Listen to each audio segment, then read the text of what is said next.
안녕하십니까 성도 여러분, 좋은 아침입니다. 오늘도 주 안에 거하시면서 성령님이 동행하시는 하루를 보내시길 바라고요. 하나님과 이웃의 참사랑으로 반응하며 사시길 축복하며 기도합니다. 오늘 묵상 본문은 고린도전서 12장 1절로 11절까지의 말씀입니다. 형제들아, 신령한 것에 대하여 나는 너희가 알지 못하기를 원하지 아니하노니 너희도 알거니와 너희가 이방인으로 있을 때에 말 못하는 우상에게로 끄는 그대로 끌려갔느니라. 그러므로 내가 너희에게 알리노니 하나님의 영으로 말하는 자는 누구든지 예수를 저주할 자라 하지 아니하고 또 성령으로 아니하고는 누구든지 예수를 주시라 할 수 없느니라. 은사는 여러 가지나 성령은 같고 직분은 여러 가지나 주는 같으며 또 사역은 여러 가지나 모든 것을 모든 사람에게서 이루시는 하나님은 같으니 각 사람에게 성령을 나타내심은 유익하게 하려 하심이라. 어떤 사람에게는 성령으로 말미암아 지혜의 말씀을, 어떤 사람에게는 같은 성령을 따라 지식의 말씀을, 다른 사람에게는 같은 성령으로 믿음을, 어떤 사람에게는 한 성령으로 병 고치는 은사를, 어떤 사람에게는 능력 행함을, 어떤 사람에게는 예언함을, 어떤 사람에게는 영들 분별함을, 다른 사람에게는 각종 방언 말함을, 어떤 사람에게는 방언들 통역함을 주시나니 이 모든 일은 같은 한 성령이 행하사 그의 뜻대로 각 사람에게 나누어 주시는 것이니라. 이는 주님의 말씀입니다. 아멘. 각 사람의 유익을 위한 것입니다. 이 제목으로 말씀을 묵상하겠습니다. 성령 강림과 함께 교회가 세워졌습니다. 성령 충만을 입은 사람들이 많아졌고요. 복음은 유대 땅과 사마리아 지역을 넘어 이방인에게까지 전해졌습니다. 이방인 지역의 복음 전파를 위해 헌신한 이는 사도 바울이죠. 바울의 사역을 통해 하나님 나라의 현실들은 곳곳에서 경험할 수 있었습니다. 예수님이 비록 육체적으로 계시지 않았어도 예수 그리스도의 인격과 사역에 대한 경험은 계속되었는데요.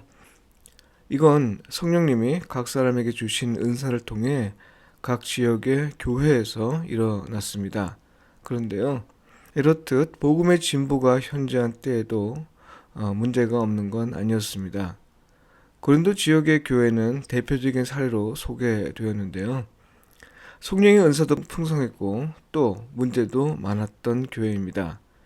이렇게도 많은 문제의 도화선이 된 것이라면 도대체 성령은 교회에 무슨 의미가 있는 건지 궁금해하는 사람이 생긴 것 같습니다. 오늘 본문은 이 질문에 대한 바울의 대답이 아닐지 싶네요. 바울은 먼저 성령님이 우리에게 임하시지 않은 때에 사람들에게 일어난 일을 말하면서요, 이렇게 말합니다. 너희가 알거니와 너희가 이방인으로 있을 때에 말 못하는 우상에게로 끄는 그대로 갔느니라. 고린도전서 12장 2절 말씀입니다. 그러니까요, 성령님이 오신 이후로 성도들은 또는 우상에게로 끄는 욕망을 따르지 않게 되었다는 겁니다. 그간 무엇이 사람들을 우상에게로 이끌었나요? 전통 종교의 가르침과 문화 이런 것들이죠. 우리에게 익숙한 것들이고 문화적 정체성, 민족적 정체성, 국가적 정체성이라는 이름으로 회자하는 것들입니다. 우리에게 교육을 통해 혹은 각종 대중 매체들을 통해 주입하지요.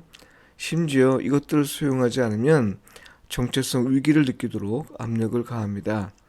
사회적으로 왕따를 시키기도 하고요. 사람들이 이런 것들을 굴복하는 이유는요, 대부분 생존 때문입니다. 어떻게든 살아야 하고, 만일 집단에서 이탈하면 살아남을 가능성이 희박해지기에 어쩔 수 없이 수용하게 됩니다. 그런데 성령님이 오신 이후로 달라졌다는 것이 바울의 이야기입니다. 가장 큰 변화는 예수님을 저주할 자를 하지 않는 것이고요. 또한 예수님을 주님으로 고백하는 겁니다. 고린도서 12장 3절에 나와 있죠. 예수님을 부인하지 않는 것, 그리고 오히려 예수님을 주님으로 고백하는 것, 이것이 가장 큰 변화라고 말하고 있습니다. 이런 변화와 더불어 개인에게 일어난 일은요, 더는 생존을 염려하지 않아도 되었다는 거죠. 전통에 매이지 않아도 또 집단에서 벗어난다 해도 살아남을 길이 있는데 그것이 바로 성령의 은사라는 것이고요. 또 교회라는 겁니다. 달리 말해서 그리스도인이 이 땅에서 살아갈 때 얻을 수 있는 많은 것들이 성령의 은사를 통해서 공급받고요. 또 그리스도인이 세상에서 벗어나 머물 곳은 바로 교회라는 거죠. 교회는 예수님을 그리스도로 인정하고 또 주님으로 고백하는 사람들이 모인 곳입니다. 성령의 은사가 공급되고요. 또 성령의 은사를 받은 사람들이 함께 협력하여 사는 곳입니다. 그런데요, 그렇다고 해서 문제가 전혀 없는 건 아닙니다. 오히려 고린도전서를 읽다 보면요, 성령님이 교회 내 문제의 도화선으로 작용한 것 같다는 느낌을 받을 정도입니다. 도대체 교회 내 문제의 도화선이 된 성령님이 우리에게 오신 이유는 무엇일까요? 앞서 일어난 변화를 설명한 후에 바울은 성령님이 우리에게 오신 또 다른 목적을 말합니다. 각 사람에게 성령을 나타내심은 유익하게 하려 하심이라. 고린도전서 12장 7절 말씀인데요. 그러니까요, 유익하게 하려고 오셨다는 겁니다. 개인을 유익하게 하고 교회를 유익하게 하고 또 사회를 유익하게 하려는 거다 이 말이죠.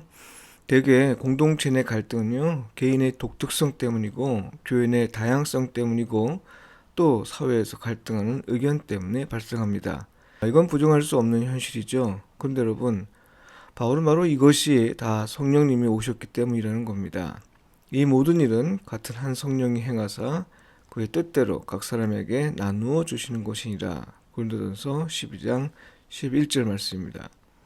개인에게만 유익을 주려는 것이 아니라 교회와 사회 모두를 유익하게 하려는 것이라 이 말이죠. 이를 통해 바울이 말하는 것은 무엇일까요? 고린도전서 13장에서 말하고 있지만요, 우리 각자가 알지 못하는 보다 더 큰 뜻이 있다는 거죠. 그러니 서로의 차이를 인정하고 협력하라는 거죠. 자기 기준으로 상대를 함부로 판단하지 말라는 겁니다. 자기를 지나치게 주장하지 말고 남의 의견을 무시하고 행동하지 말고 내 의견이 아무리 옳게 여겨진다 해도 상대와 협의해가며 하라는 겁니다.